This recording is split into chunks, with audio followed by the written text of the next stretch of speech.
Hello, everyone, and welcome to another exciting version of Chip Talks podcast. I always open that way because in my mind, these are just kind of scientific and dry. So hopefully you find them exciting. Hopefully we do enough to kind of pique your interest and keep your interest up. But to me, this is pretty dry science, but it's important science, and it's very important science for your function.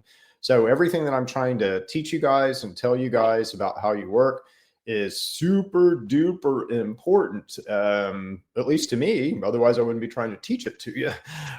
So I think it's critical. I think it's critical to our future. I think it's critical to our kids. Right now, 33% of our kids are obese. They're going to die at an early age. They're going to die much younger and much sicker than we do. That's not real good for the, let's say, survivability of mankind. We're not on a good path. We're doing this. So if we need to survive as a species and want to, we need to change things because we are malnourishing ourselves right into non-existence. So today we're going to talk about the immune system. So the immune system is what is the most important thing that your body does every single day? And it's, the answer to that is defend itself, right? So if you're not able to defend your body, you're going to be like that roadkill on the side of the road. So bacteria and all manner of pathogens are going to invade you and decompose you and break you down to goo. So that's the importance of our immune system. And without an immune system, we would be broken down to goo every day. The immune system, I kind of like to think about, and I'm a Trekkie, so I love Star Trek, always have. Used to come home from school and watch, Captain Kirk and all that, on afternoon TV. So I grew up with Star Trek, but it creates a good analogy for your immune system because your immune system is very much like shields. So we all understand the concept of shields, and shields can go up and shields can come down, and shields can have a certain strength. And, that's important, right? So the stronger your shields are, the harder it is for, the bugs that want to decompose you to get inside of you. So immune system is super important. Right now, what are we taught about our immune system? Yeah, nothing, right? Zero. How much in, first grade did you learn about your immune system? Maybe, don't lick that dirt or don't eat that poo, but that's about it, right? Second grade, third grade, fourth grade, fifth grade, high school. What'd you learn about the immune system? So we learn we have one, but we don't learn how it works or how to run it. So get this. Every time you eat that corn dog or that ice cream, you're weakening your immune system. Why? Because you're eating omega-6 in excess of omega-3. There's just so many things that we do from, let's say, our behavior to ourselves. Let's just walk you through this, and then at the end of this, I'm gonna talk to you about, I'm just gonna give you the specific things that you can do to bolster your immune system. But you gotta bear with me through the dry science first, because it's important, and it's this is just logic what I'm gonna tell you guys. So again, to your body, the most important thing, or the most, let's say, costly thing that you do every day is eat. All right. When you eat a meal, you become very vulnerable in your immune system because your shields go down. Okay. So is there variability around that? Yeah. I mean, you can digest three different types of things. So carbohydrates, fats, and protein. By far and away, the hardest thing to digest is protein. So if you eat a lot of protein, your body's doing a lot of, and we all have to have protein. There's 9 essential amino acids that you have to have every single day. Okay.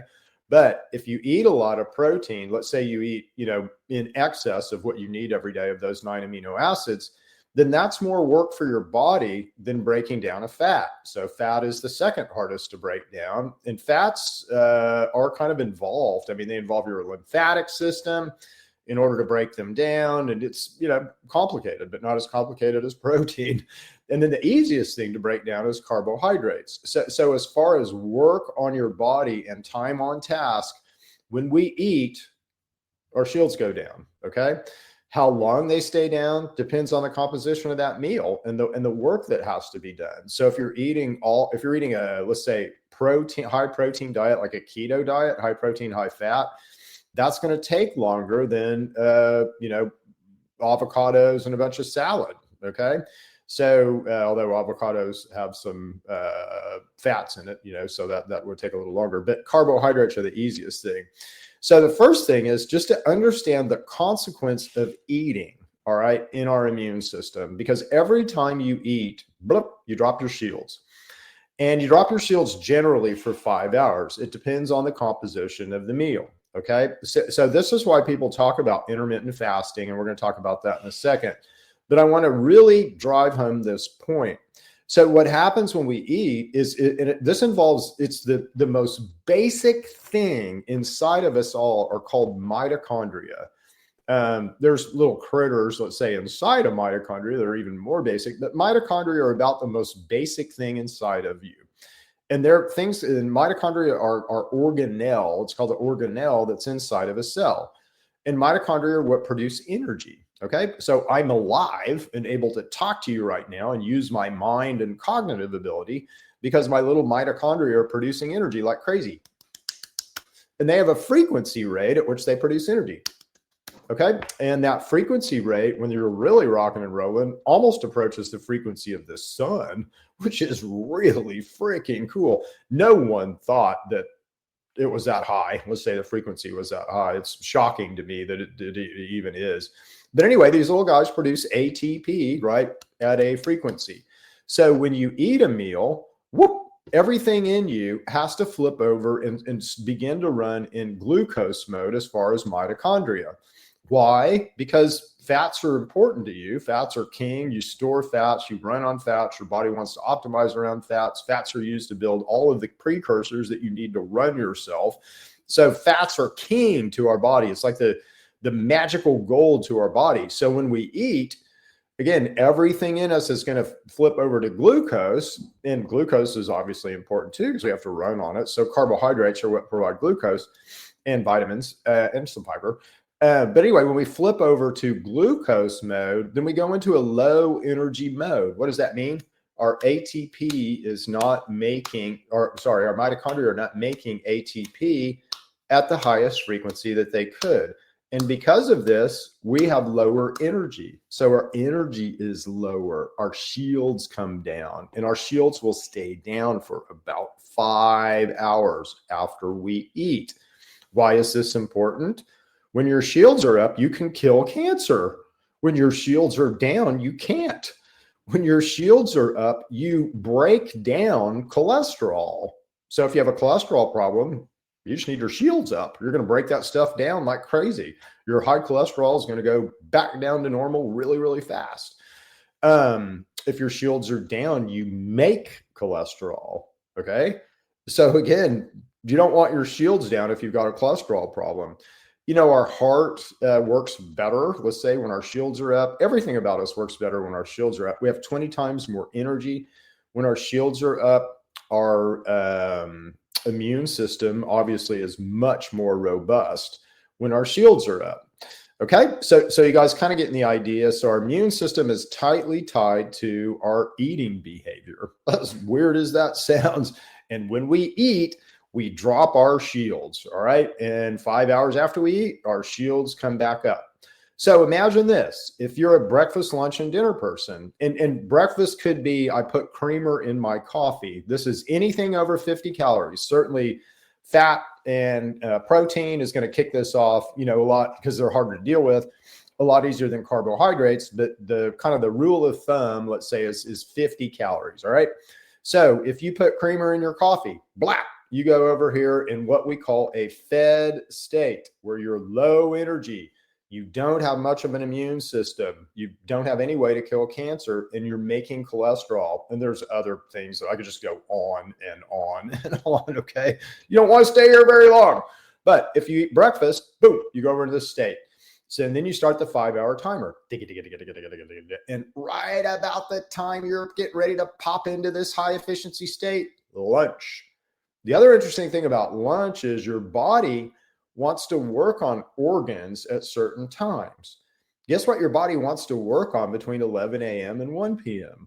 Your heart. Guess what it won't work on if you eat? Your heart. Okay. So again, but we eat breakfast, blam, we go down here. About the time we're getting ready to pop back up, we eat lunch.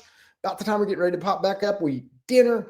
About the time we're getting ready to pop back up, we eat that snack before bed. And so literally for most of us, from about 2 a.m. to about 8 a.m. is the only time that we're in this highly efficient state. Now, there's so many examples from nature that promotes an obese phenotype just right there. It's going to promote a sick phenotype. It's going to promote a diseased phenotype. Okay. So what I'm saying is pretty dang important. And I'm giving you some giant tips at how to run your immune system. Let me give you an analogy, okay? Because this is kind of a fun analogy, right? So we've all are aware of, we live on a wooded street and we see squirrels all the time, which is really cool. But sadly, squirrels run out in front of cars and one gets run over. Oh no, it's sad. It hurts my heart. It literally almost makes me cry when I see this happen. But anyway, there's that dead squirrel. And so, we drive by it today and it's just dead. And we drive by it tomorrow and maybe it's bloated a little, and we drive by it in a week and it's kind of, now it's just degraded some, and 3 weeks it's just fur, right? Well, what happened to that thing? Sans predators and things that would eat it. Bacteria eat it, right? And this is the way that the world works. And I think we need to redefine life. Again, life has to do with flow of electrons, right? And there's there's things that can happen to us. Let's say where our flow of electrons, our energy level, or kind of however you want to look at this, gets low enough. So we reach this low enough threshold to where, whoop, all this bacteria wants to invade us. Okay. Because it thinks we're dead. It thinks we're dying, and it wants to break us down like that squirrel. Well, that's exactly what happens to that squirrel. So that squirrel has reached this electron threshold or energy threshold that's low enough because it's dead, that now all this bacteria can come in and begin to break it down and put it back, basically tear it down to the things of the earth, right? And that's kind of the way that the earth works. Well, again, it works the same way in you. So if you aren't moving energy fast enough, and this is not just you as a complete system, this is within organs, okay? So if you're not moving energy fast enough, let's say in your gut, bacteria think your gut is dead, and they'll start decomposing your gut. You're seeing the importance of this, I hope, right? So, but there is a certain level, and again, how much of this breakfast, lunch, and dinner behavior before our energy status comes down so much that we look like we're dead to these bacteria, or barely alive enough, in a state where we're easy to decay. And that to me looks like exactly what's going on. So that is your immune system, boys and girls. And again, every time we eat, we drop our shields for 5 hours. Look at our social behavior. It's almost like someone wants to kill us or corrupt us. And I think it's corrupt the God in us. I think that's what's really going on. But look at our social behavior, right? So what do we do when we gather? We eat. Is that smart? I mean, let's gather and drop our shields so we all share our bugs. It's not smart. It would be better to gather in a fasted state, because we're not going to share each other's diseases, right? So again, there's a lot to this, right? And there's a lot about our behavior now that just plays right into this kind of sickness and weakness and low energy and all that. So what you need to do if you want to strengthen your immune system, at least as far as fasting and fed, is look at intermittent fasting. Now, as soon as I say intermittent fasting, everybody's like, oh, God, no, I can't give up the food that I eat. No. I'm not talking about denying yourself anything. I'm not talking about eating less. I'm going to talk about what to eat in just a second. So that's part 2 of this whole narrative. But part 1 is, when to eat. Okay. It's not how much. So again, this whole fasting and fed stuff is when. It's got nothing to do with how much. Have I said anything about calories? No, it's when. Okay.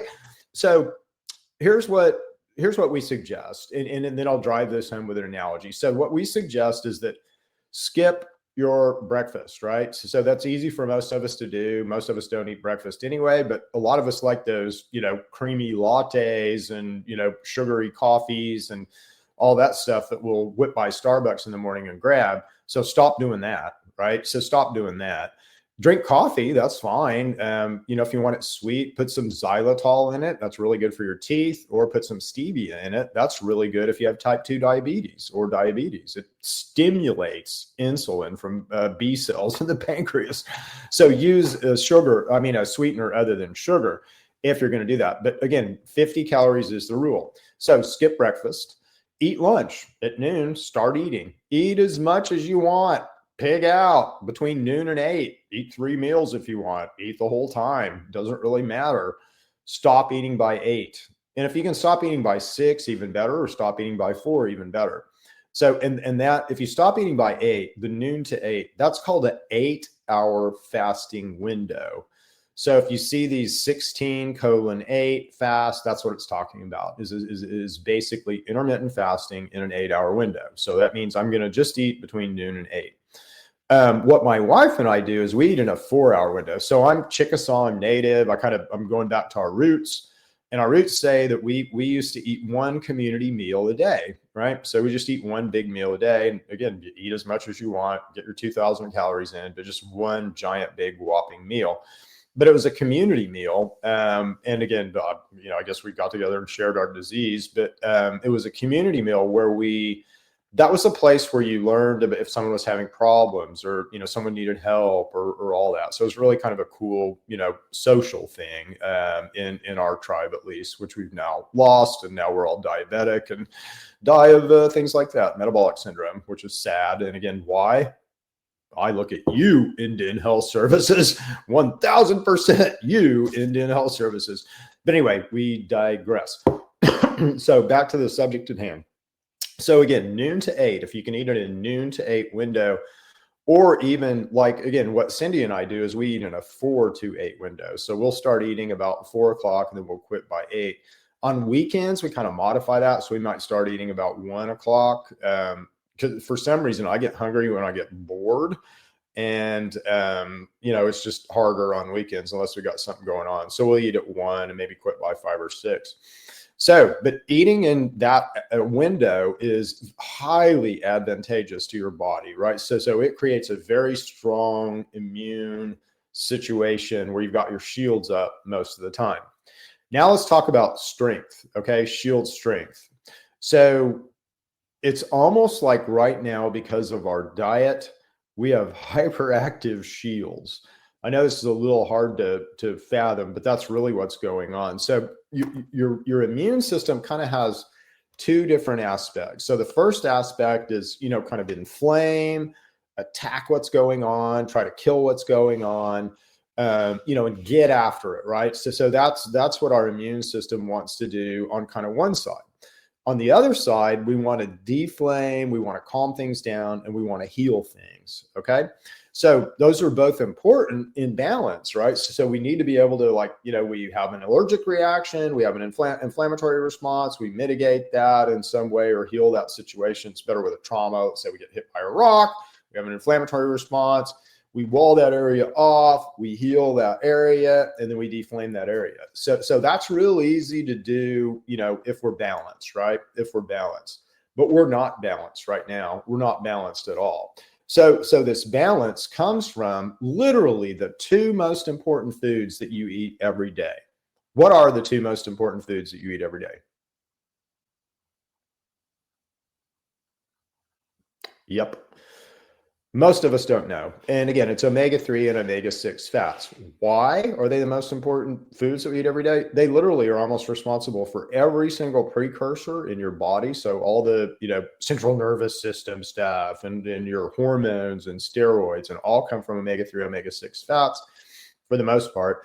Plus, your body converts all kinds of stuff to all manner of stuff. But your master precursors are omega-3, omega-6. They're also the master precursors for your endocannabinoid system. So the endocannabinoid system is the mammalian master regulatory system, and omega-3 and omega-6 fats feed that system. So in balance, it creates a situation in your immune system like I'm talking about, where we can easily inflame, we can wall off, we can heal an area, deflame, good to go, see you later, bye. But right now, because of our diet, And because of our overconsumption and malnourishment, so we overconsume omega-6s and we're malnourished on omega-3s. These are the two most important foods that we eat every day. So basically, you can think of these guys as kind of like a teeter-totter, okay? So we want to be balanced, right? If we're balanced, it's great. But if we go omega-6 heavy, which is what we're doing right now, we create a hyperactive immune response. So it's like your shields are so strong and hyperactive that you may be attacked by the Klingons over here, but you're going to react to a bird that hit your shields over here instead and leave yourself wide open for the Klingons. And that's exactly what's happening now because our immune system is so hyperactive. It just reacts to everything and it leaves us incredibly vulnerable to other things. And, you know, if you want evidence of this, in what world? So we have the COVID epidemic, right? And what seemed to work for some people, what allowed, let's say, their immune system to beat COVID was immunosuppressants. What? You're going to suppress my immune system so it could beat a cold virus? What? In what logical world does that make sense? In this hyperactive world? Because again, if you're so hyperactive that you're concentrating on your dust mite allergy instead of the COVID infection, it's a bad situation. So you got to calm that down. So you will focus on the COVID infection and, you know, also the dust mite. But there is no kind of priority, you know, in your immune system. So it's reactive, right? And it's the degree of its reactivity has to do with the ratio of omega-6 over omega-3 that we eat. Omega-3s are responsible for deflaming us, right? So the deflammatory response. They're also responsible for the healing response. So right now, because of our diet, because we eat so many omega-6s over omega-3s, name me a source of omega-3s. Ready, go. Yeah, fish, but that's lesser form. So because in walnuts, chia seeds, hemp seeds, flax seeds, but those sources also contain omega-6. So if you're trying to balance this out, you need to be cognizant of all omega-3 and omega-6 you eat every day. Omega-6 is in corn, and corn is in everything in our society. Corn. And corn has almost all omega-6 and no omega-3. So you don't get any balance in corn.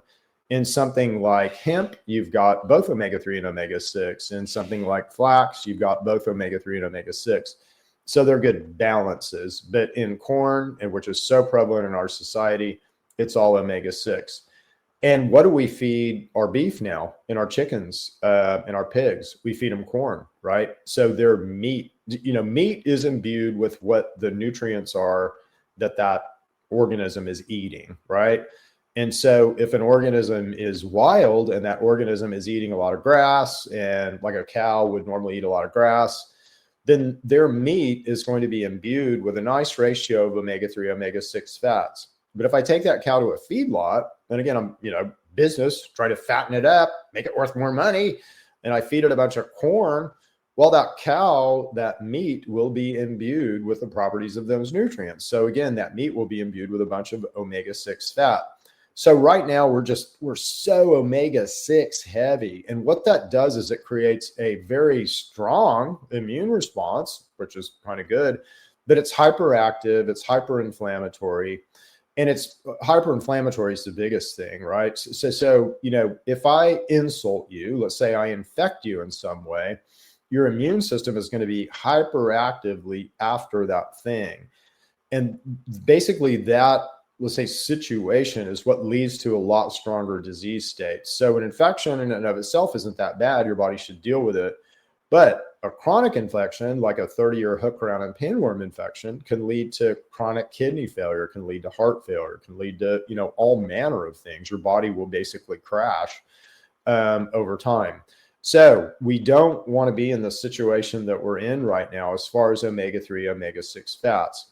If we balance these fats, again, that is the optimal situation for us. Okay, so and again, how do you do that? Well, we in TrueMedX, we have built a supplement So we have a supplement, an omega-3 supplement. This supplement's based on camelina oil, and it's based on chia seed oil. So these are both really strong sources of omega-3. They have a little bit of omega-6 in them, but not much. And they also have some other fats in them, as kind of nature presents stuff in a way that's useful and good usually for us. So we use natural products in what we make. Now, here's a thing that's come up with somebody recently, because they asked this question. They said, well, isn't there an enzyme, that's there? And what about, this seed source of omega-3 versus a fish source of omega-3? So let's explain that real quick. So omega-3 fats kind of come in three flavors. So there's a master precursor, and it's called alpha linolenic acid, or ALA. We'll refer to it as ALA. And then there are breakdowns of ALA that happen inside of you or happen inside of other, animals. And those are DHA and EPA. I won't pronounce those right now. You could look those up. But, it's EPA and DHA are the breakdowns, the direct breakdowns of ALA. Okay. So EPA and DHA are what are in fish. Okay. So EPA and DHA are in fish, but they're ALA is where I would prefer that you get your omega-3. So ALA is found in seeds and nuts. But when you're eating ALA, you're competing for an enzyme. So ALA and omega-6 fats, which are called linoleic acid, or LA, isn't that confusing? So ALA and LA compete for the same enzyme. And so if you're eating these things in equal ratio, again, all is good, all is well. I just wrote a blog about this, so go check out my blog. If you're eating more omega-6 than omega-3, like we are right now, well, again, there's competition for that enzyme. So you're not going to break down ALA into DHA and EPA as readily and easily as you would if you were eating them in equal parts. If you're omega-3 heavy, so if you're eating a bunch of ALA, again, you're going to favor ALA, but it's a little bit easier for your body to, let's say it's not as detrimental for your body to favor ALA over LA.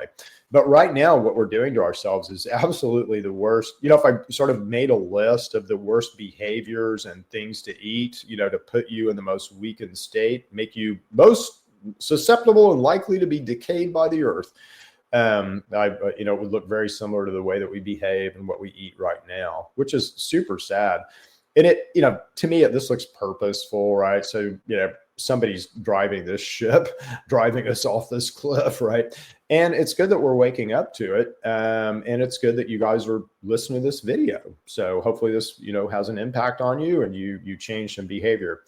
I'll leave you with this on the whole immune system. So, well, no, I won't. So I've told that story a lot. I use the analogy of a bear in intermittent fasting a lot because bears just, use that to control their weight when they're also controlling their immune system. Okay, so big points out of this whole video are these.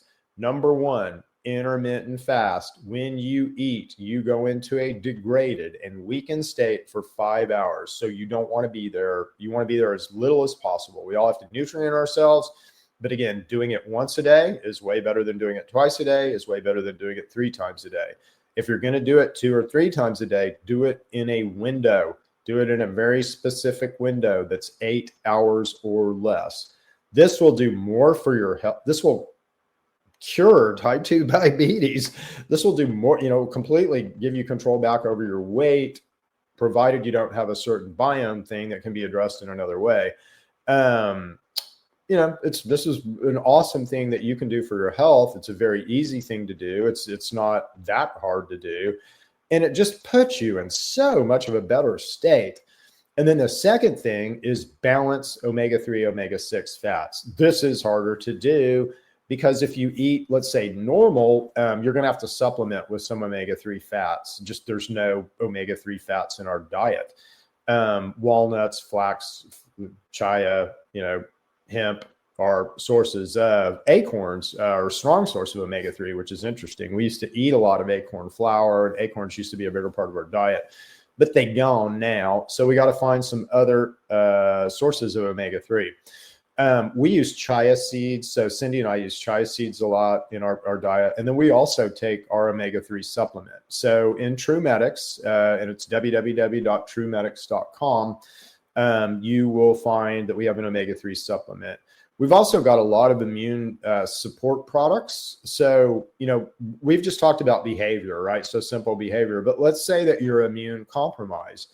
Let's say that you've got a autoimmune disease, or you've got cancer, or you've got, some other type disease where, your immune system is compromised. Well, certainly intermittent fasting, number one, that's really going to help you. Basically, if you have cancer and you're not intermittent fasting, you're not allowing your body to help you fight the cancer. It just, intermittent fasting is a huge thing for cancer patients because you want to work with your body, and you want your body helping you to fight the cancer. You want your body helping with the chemotherapy. And if you're a breakfast, lunch, and dinner person, that ain't happening. You're hurting yourself, right, with your behavior. If you're immune compromised, again, I read studies every day. That's what I do. I'm a researcher. So I read studies, and there's study after study after study that says that intermittent fasting and actual fasting will cure type 2 diabetes. CURE, cure type 2 diabetes. So, tons of stuff here, just behaviorally. Again, if you balance omega-3, omega-6 fats, we don't know what that looks like yet. We know there's tons of scientific evidence that says that that's going to be super good. That's going to increase lifespan. I'll tell you something interesting I was looking at yesterday. There's a lot of stuff, let's say, about child trafficking in the news. And there's also all this information about, girls used to hit puberty at 19 or 20, and now they hit puberty at 8. Would that be on purpose? Would somebody, let's say the people who had knobs and levers of our society, do that on purpose? If you look at what would cause you to hit puberty at an earlier age, and certainly there's environmental and dietary things that I can do to you to cause you to hit puberty at an earlier age, those are the exact same things that we're seeing in our society. So again, someone, like I said, I don't want to be conspiratorial, but it sure looks like someone is minimally out to corrupt the God in you and maximally out to limit you, hurt you, make you sick, make you better, all that stuff. So let's move past that, shall we? Are we at a place where we can move past that and start telling the truth? I hope so, because I'm trying to tell you guys the truth about how you work in your immune system. But anyway, because we have not understood this, and we've sort of, let's say, listened to the institutions and powers that be, all of us have damage, right? So again, if you have a hookworm and pinworm infection, those hookworm and pinworm have beat you, and they will continue to beat you until you do something. Okay. So some of these things we have to intervene with. And we have products at TrueMedX. So our deworm products are really good for hookworm and pinworm. If you have something like a bacteria, like a H. pylori, that's a little different strategy, right? So he works different. He's can cause way more damage than hookworm and pinworm, can cause stomach cancer, all kinds of stuff. So he's a little bit different case. And we have a special product for him called Blast, where we go at pylori. But it matters kind of what you've been infected with, and the, let's say, treatment or supplement regimen would matter as to how you get better. So always intermittent fasting. Go back to Starship Enterprise. So the first thing I got to do is teach you about your shields and how to work them, right? Where the switch is, don't eat, where the switch is for your shields. And then I've got to tell you about the shield strength. Well, how do we go from 30% to 100%? Well, omega-3, omega-6 balance. But now our Starship has flown into a lot of Klingons with our shields down because we didn't have this information. We've taken some damage. So we got to give Scotty some engineering tools, and those engineering tools are supplements. So we've got to begin to eradicate the infections and damage, let's say, that we've allowed to be done with ourselves. And so we try to help with all of that at TrueMedX. And we've got, supplements to help with all manner of repair. or dysregulation. And we use the endocannabinoid system because the endocannabinoid system is our master regulatory system. Why wouldn't we use it? It seems easy and obvious, and it's manipulated by nature. So we do that because that appears to be godly and proper. Anyway, hope you guys have enjoyed this one. So immune system is configurable. You have so much in your power, but you've got to empower yourself. You got to empower yourself with this knowledge, and you've got to empower yourself with the proper behavior. Anyway, we'll see you guys back next week for another exciting version of Chip Talks Podcast. Bye.